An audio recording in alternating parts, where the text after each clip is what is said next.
Hey guys, what's up? So, it's been about 6 months since my last late movie reviews Roundup video, which you guys seem to enjoy, and I'm really glad you did enjoy it. And since that video, there have been quite a few reviews that you guys have probably noticed that aren't on my channel. Well, to be specific, there are about 10 reviews that I missed on my channel. And here's the thing, guys, it's not that I wanted to not do the reviews for this channel, because I really did want to review the movies that I'm about to talk about here. But the simple fact of the matter is this: there are two reasons why I couldn't do the reviews. One of them is which I have been so busy these past 6 months, like it has been crazy. But the other thing is that I just didn't have the time to either review the film or didn't have the time to actually see them. And while I would love to give you guys a solo review for all these movies, there simply is just not enough time given to how many more days are left in the year. Introductions aside, guys, it's time to buckle up because we have quite a few movies to review, starting off with The Meg. With The Meg, there's only one thing you have to know before we watch this movie, if you guys haven't seen it already, that is, and that's Jason Statham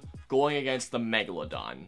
That's all you have to know. Now, in terms of the things I liked about The Meg, Jason Statham is such a great presence to watch on screen. He just has such a very likable presence on screen. He's a lot of fun to watch, especially when you see him actually find the Megalodon with this one part, which I thought was a blast to see. Also, the little girl I thought was a scene stealer. Every time that she was on screen, I couldn't get enough of her. And the actual visual effect looked pretty cool too. And when some of the action scenes went down, they were fun to watch. Now, here's the thing, guys. This movie is about a group of people going up against the Megalodon. The Megalodon.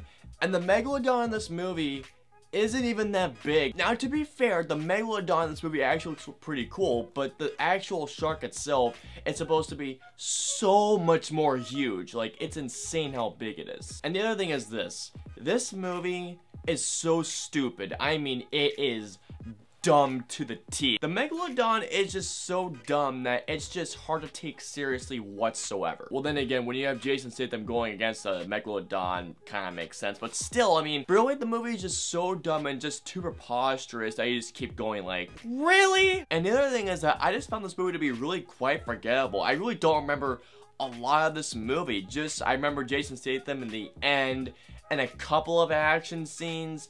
I almost forgot about Rainn Wilson being in the movie, so yeah, I just found it to be really forgettable. But really, all in all, The Meg is just a disposable shark movie. If you guys want a more recent shark movie that's actually good, watch The Shallows. But yeah, all in all, I'm gonna give The Meg a 2 out of 5. It's really not a good movie. It's not a horrible movie per se, but if you want to, I guess, crack open a couple of beers with your friends and watch a bad movie and laugh about how dumb it is, I guess you can watch The Meg. Oh boy, our next review is a film that I hate, and that's The First Purge. Oh god. So The First Purge should really be self-explanatory in the title of itself. It's a movie that's really about how the Purge came to be about and how it all just escalated to be from this experiment to be this annual thing, really.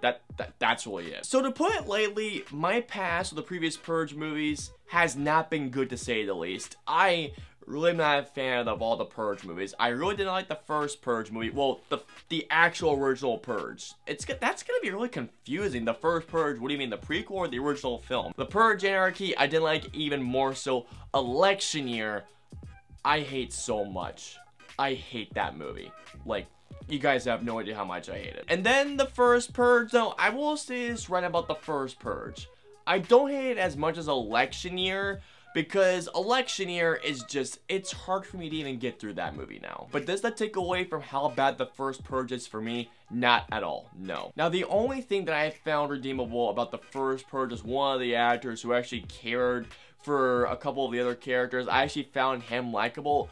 But really, guys, The First Purge literally followed the exact same story beats as the other Purge films. You go about the other's preparation of the Purge, then it starts off, and then afterwards there's a final showdown that happens at the end of the movie. It's literally the exact same beats as the other Purge movies. There's really nothing different. The cinematography is horrible, the acting, as you could expect, is horrible, especially from Marisa Tomei, which, why is she in this? The action sequences are horribly done, and the horror, for a series that's supposed to be the newest thing of horror films, this is not a horror movie whatsoever. It's just a bunch of scenes that are supposed to be scary that didn't scare me whatsoever. Then there's a character named Skeletor.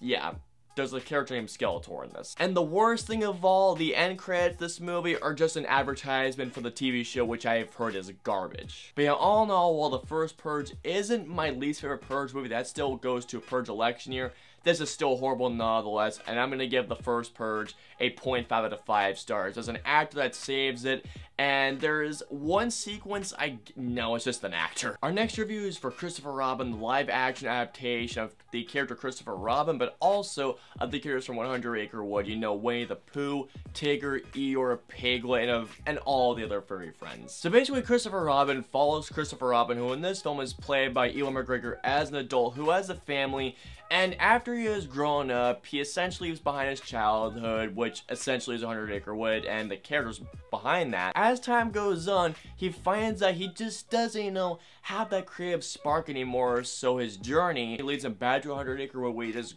gets that childlike creativity again. Everyone here is great. Ewan McGregor, Haley Otwell, and everyone, and I mean everyone who voiced the characters in 100 Acre Wood. Hearing Winnie the Pooh's voice again, if hearing his voice does not make you smile, you do not have a soul. I'm just gonna say right now. But not just Winnie the Pooh, hearing Tigger, hearing Eeyore, who, by the way, one of the best characters of the year, he had me cracking up so much, especially when he said, "Thanks for kidnapping me." And also Piglet, but really seeing Christopher Robin and just seeing these characters again brought such a big smile to my face, and I couldn't get enough of those moments. I wish there were more moments like that in the movie. And my biggest praise for this movie is not only the production design, but how this movie looks. This movie looks incredible, and I love the color palette and how it changes from being very gloomy to very colorful and very vibrant once everything starts getting back together. I wanted this movie, but I didn't love it. I liked it a lot, but I didn't love it. Now, one of my biggest complaints with Christopher Robin is that the first half, the pacing feels very off. There are a lot of sections the first half into which I felt like the film just kept going on and on, but once the second half started, the pace picks right up. Also, the film in the first half I thought was very predictable, and plus, the movie just didn't hit me as hard as I wanted to. I mean, given to how I really did grow up with 100 Acre Wood and those characters, I just didn't have that gut punch I wanted to feel by the end. But all in all, guys, I really liked Christopher Robin. I loved the performances, and I really liked seeing all those characters again, and I left with a smile on my face. So I'm gonna give Christopher Robin a 3.5 out of 5 stars. This movie, I really liked it. I just didn't love it like I wanted to love it. Okay, now here comes a movie that I know most of everyone's gonna disagree with me on, because I didn't absolutely hate this movie. I thought it was just but that's for Mile 22. Yeah, I didn't hate this one, guys. So Mile 22 basically is a movie about this group of special operatives, and among them are Mark Wahlberg, Laurie Cohan, you also have John Malkovich, as they're essentially taking on missions, and this one mission is that they have to escort someone who is actually played by Iko Uwais onto this plane so he can actually get out of this country that he is in. I really like Peter Berg and Mark Wahlberg together, and I thought that they have done some great collaborations. However, I do think that this is their weakest one. But I do have a couple of positives. I really like the acting. I like the banter between all of the crew. By far, though, Iko Uwais is the best part about this movie. Seeing him kick ass, especially when he's fighting everyone else, it's a delight to say the least. And it makes me want the Raid 3 even more. Like I said before, this is by far the weakest collaboration between Wahlberg and Berg. The story really has no second act. It really doesn't. It just goes from a first act, and then it goes to a third act. Or I mean, is there really any act in this movie whatsoever? I really feel like there was not a single act in this movie. The editing, now here's the thing I will say. I didn't find the editing nearly as bad as everyone else, but that's probably because Resident Evil: The Final Chapter really desensitized me onto quick cutting action. But there was this one certain action scene that takes place in this foggy-like cafe. I could not tell you guys what the heck was going on in this action scene. Like, it just, I don't know why Peter Berg thought it was okay to cut an action scene this way, and how he thought it was okay to film it like this. But yeah, for the most part, the editing isn't great. I didn't find it to be unwatchable, but the editing is pretty bad. And while I did like, you know, the back and forth banter between the crew, I really didn't feel anything for when they were taken off one by one. And then the ending is just pure sequel bait, to which I honestly don't want to see a sequel. And I know everyone is going to disagree with me on this, because I know there's a lot of people that hate this movie. I didn't hate this movie. I thought it was just okay.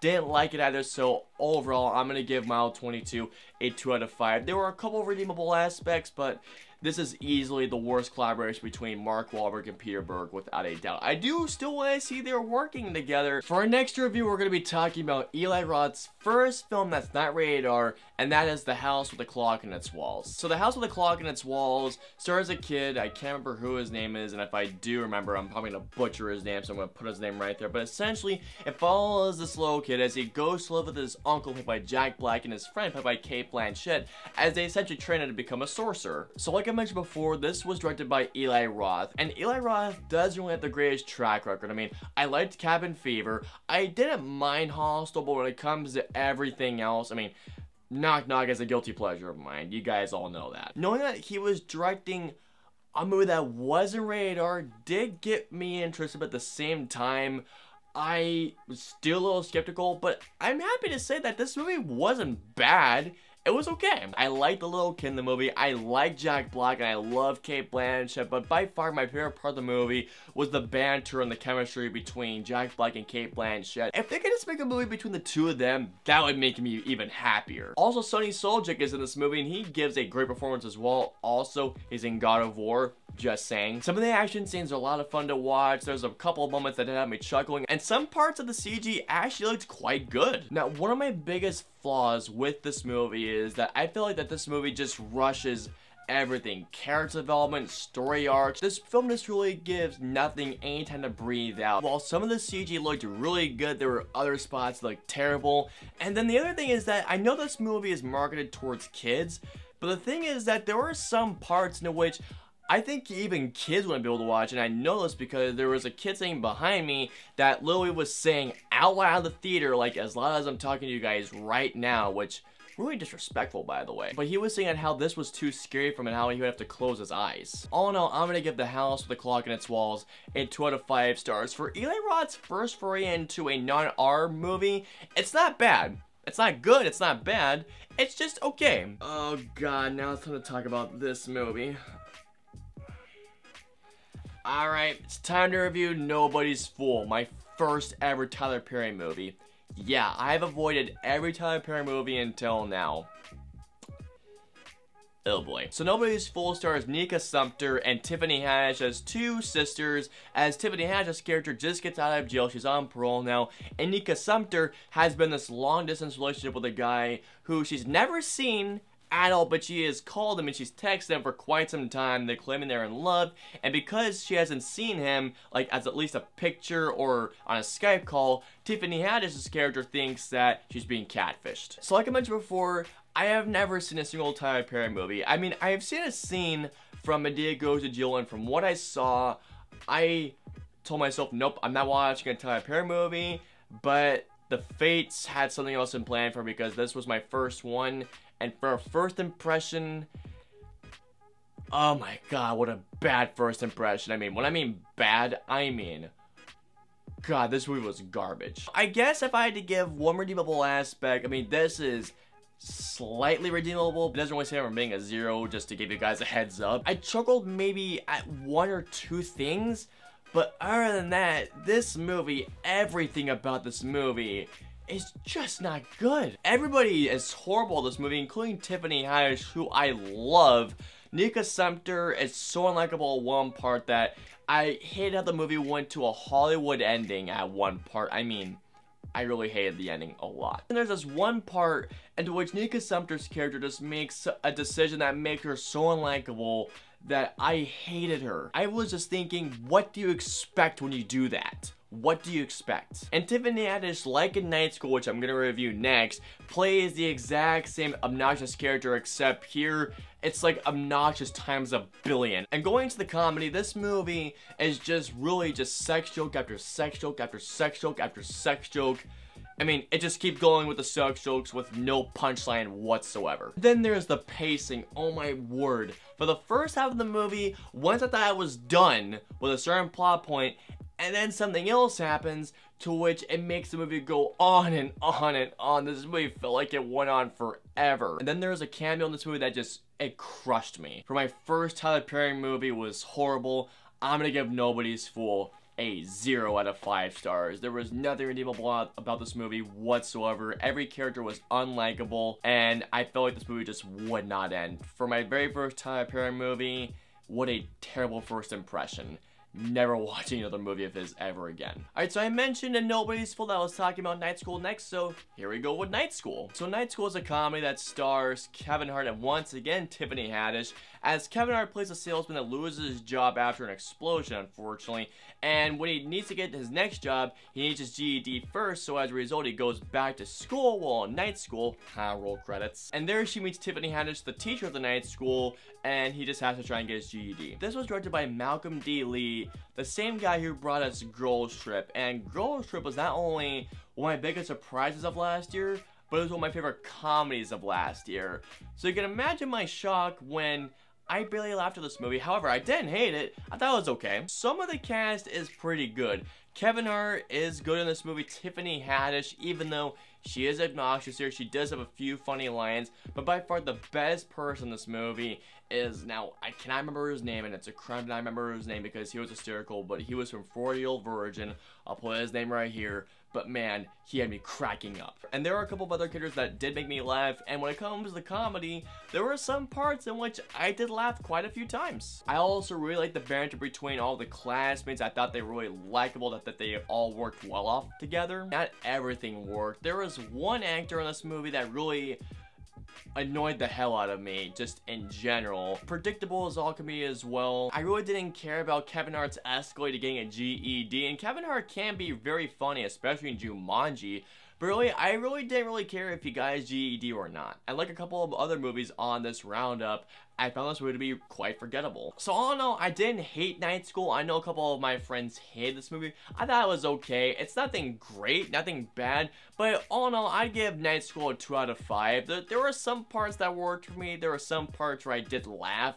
But other than that, it was just okay, forgettable. So yeah, nothing horrible. Our next review is for Damien Chazelle's 4th feature film, and that is First Man, starring Ryan Gosling as Neil Armstrong, the first man to go to the moon. I love Damien Chazelle as a filmmaker. Whiplash was one of my favorite films of all time. I loved La La Land. Like, I love La La Land. And I was looking forward to seeing First Man because not only did I love Damien Chazelle, but I love Ryan Gosling as an actor. And while I do think that this is the weakest of their films, or the weakest of Damien Chazelle's films, I think, I still liked it a lot. Clairvoyant is by far the best thing about this movie, and I hope she gets nominated. I love Jason Clarke in this movie, and there's a couple of other aspects I really liked, including the opening scene, which I thought was masterfully crafted. Not just the cinematography and the claustrophobia, but the sound editing and the mixing was just pitch perfect. Not to mention the lunar scene is worth the IMAX tickets alone. That scene in IMAX was amazing to watch. And something else I really liked was the ups and downs of St. Neil Armstrong's journey to the moon. Seeing the ups they got into getting close to the moon while also seeing the frustrations they also had. And I also really liked the arc in which it showed Neil Armstrong and his daughter. I really thought that that was a great moment, especially in the end, which I don't want to spoil for you guys. However, like I mentioned, I do have to say this, that not only is this Damien Chazelle's weakest film so far, I did find this film to be a tad bit overrated. This one decides to go for a more personal focus, to which I feel like that was the movie's greatest downfall, because when it came to the family aspect, I wasn't all there for the family aspect. I just wanted to see more of Neil Armstrong's progress of getting to the moon. Another thing is that while I love Ryan Gosling, I love Ryan Gosling as an actor. I loved him in Blade Runner 2049, loved him in La La Land. Here, he was so robotic, he was so stoic that I just couldn't feel for him whatsoever, and I really wasn't with Ryan Gosling in this movie whatsoever. And I've been hearing that he's been in talks for an Oscar nomination over John Cho, really? And over Rami Malek? I think it's just about 2.5 hours long, if I remember correctly. It felt longer than that at times. But yeah, all in all, I'm gonna give First Man a 3.5 out of 5 stars. Given to how much I love Damien Chazelle as a filmmaker, I found this to be his weakest film and a tad bit overrated. Alrighty guys, we're almost done. For our second to final review, we're gonna be talking about Jonah Hill's directorial debut, and that is Mid-90s. So Mid-90s stars Sonny Soljack once again appearing on this video, as he essentially lives a very troubled home life until he meets this group of skater kids, and he finally he finally starts to feel like he has a place where he belongs. A24 has had hit after hit with me, and while mid-90s isn't quite one of those hits, I still really liked mid-90s a lot. I really liked everyone in this movie, from Sonny Soljic to Lucas Hedges to Catherine Hahn to all the skater kids. Really, everyone just felt so authentic. The thing I liked most about this movie is that as a person who grew up in the mid-90s, I really loved how Jonah Hill strove for authenticity and such a raw realism to this movie, to which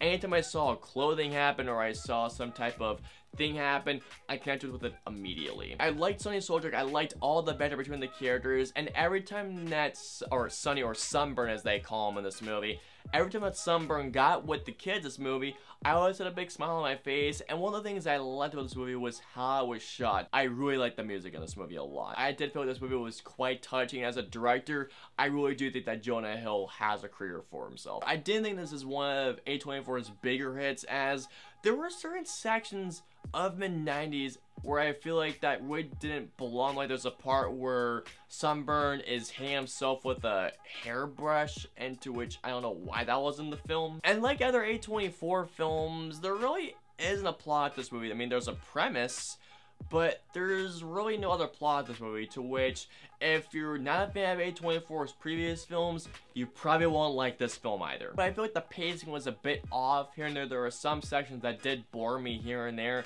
and the ending just wraps up like that. It just ends after this really cool montage, but all of a sudden, boom, and I just thought, oh, okay, guess that's the ending. I really liked the mid-90s a lot, so I'm gonna give mid-90s a 3.5 out of 5 stars. The performances are great. I love how Jonah Hill strove for the authenticity. I like the music choices a lot, and I especially love Sonny Soljic, but like I said before, there's a couple of parts that I do feel like went a little too long, and it just wraps like that really abruptly. And for our final review, we're gonna be talking about Illumination's newest film, and that is The Grinch, the latest. Okay guys, so before we get on to the final review of The Grinch, I actually forgot one more film as I was editing this, and that is for my review of Instant Family. So Instant Family is a new comedy drama starring Rose Byrne and Mark Wahlberg as a couple that decided to adopt a teenager that is played by Isabella Moner, but when she is adopted, she also has her brother and sister come along with her, so that it now has a family of 5. So given that this film was directed by Sean Anders, the same man who brought us That's My Boy and Horrible Bosses 2, I wasn't really all that excited for this film, so I went into this with very low expectations, and I'm happy to say that I came out of Instant Family with a smile on my face. Performances wise, everyone is great here, from Rose Byrne to Mark Wahlberg, Isabella Moner, to the 2 other kids, to Octavia Spencer, and also Eliza Schlesinger. I don't know if that's how you pronounce her name, but really everyone here does a great job in this film. I also really like the comedy that came from the frustrations of Mark Wahlberg and Rose Byrne trying to deal with the first of essentially having a family. I really like the moments that, especially that the little kid, that the little daughter especially puts the pain on Rose Byrne, that had me laughing multiple times. And the little boy that plays Isabella Moner's little brother was also hysterical, especially when you see him overreacting, and had me cracking up multiple times. But not just the comedy, I thought the film was also very heartfelt. There are many moments that not only had a smile on my face, but there are moments that did have me swelling up in tears. I'm not gonna lie about that. There are moments that will have you smiling from the good moments that happen, but there are also moments that when bad things happen to this couple, you really actually feel sad about it. But I'm not gonna lie to you guys, I felt the film was a little bit predictable. There's a couple of moments, especially in the comedy, that do not work whatsoever. Not everything works, and I feel like there are a couple of moments that they really tried really hard to get the emotion out. But other than that, guys, Instant Family is a really, surprisingly, really well done film. It's a really well done comedy and a really well done drama. So all in all, I'm gonna give Instant Family a 3.5 out of 5 stars. Definitely one of my biggest surprises of the year. Okay guys, now time to get back to The Grinch. Adaptation of The Grinch. So in this version of The Grinch, Benedict Cumberbatch voices the Grinch, as it follows the exact same plotline as the original Grinch cartoon. Christmas is gearing up, and the Grinch wants to steal Christmas. Now, I know a lot of people are not liking Benedict Cumberbatch, but he was one of my favorite parts of this movie. I thought that Benedict Cumberbatch did a great job as the Grinch. There was one scene in which, when you see the Grinch screwing with the Whoville residents, that I was cracking up so much. Now, if that had been the entire film, this would have been one of the best comedies of the year. I also like the animation. I like the amount of detail they put into their animation. And there were some sequences that were fun to watch. Really, the only thing that this movie has going for it is the voice acting, especially from Benedict Cumberbatch, and the animation. Because essentially what this version of The Grinch is, it's basically a classic tale with a new paint job. That's all this movie is. What this movie tries to do is it tries to add so much filler to get it to its feature time. But because of that, there are a lot of sections that really just are a bunch of filler. Like, there's some stuff involving one Whoville incident that wants to get their letter to Santa, to which I thought that was unnecessary. There's just a lot of unneeded filler in this movie. Really, my biggest flaw with this film is that a lot of the film, it's just a lot of filler. It's just a lot of padding just to stretch out the runtime. And like mid-90s, I felt that the film just wrapped up like that. And also, another thing that I did not like about this movie at all was the new theme song for The Grinch, which was by Tyler, the Creator. I don't know why they decided to go with a rap song for The Grinch. It felt really out of place with the rest of the movie. I mean, really out of place. There was really no development for not only the Whoville residents, but for the Grinch as well. So overall, guys, I'm gonna give the Grinch a 2 out of 5 stars. I didn't absolutely hate this movie, but I didn't absolutely love it. I just thought it was an okay animated film. If you're looking for a movie to take your kids to see for a matinee showtime, this won't hurt. Alrighty, guys, and that's gonna do it for the second edition of my late reviews roundup for 2018. My apologies again for not getting these reviews out, but of course, time in life gets in the way. Alright, guys, so comment down and let me know below. Have you guys seen any of these movies? What did you guys think of them? Let me know below. If you guys want to follow me on social media, I'm on Facebook, Twitter, Instagram, Twitch. I'm also on Snapchat and Stardust. So if you guys want to follow me on all those social media platforms, all the links and the usernames are in the description below. I hope you guys enjoyed the second edition of my late reviews roundup. If so, please hit that like button, share, and subscribe. If you guys want to see the first half of my late reviews roundup, please click right here. Or if you guys want to see my previous review, please click right here. And of course, until the next review, I will see you guys next time.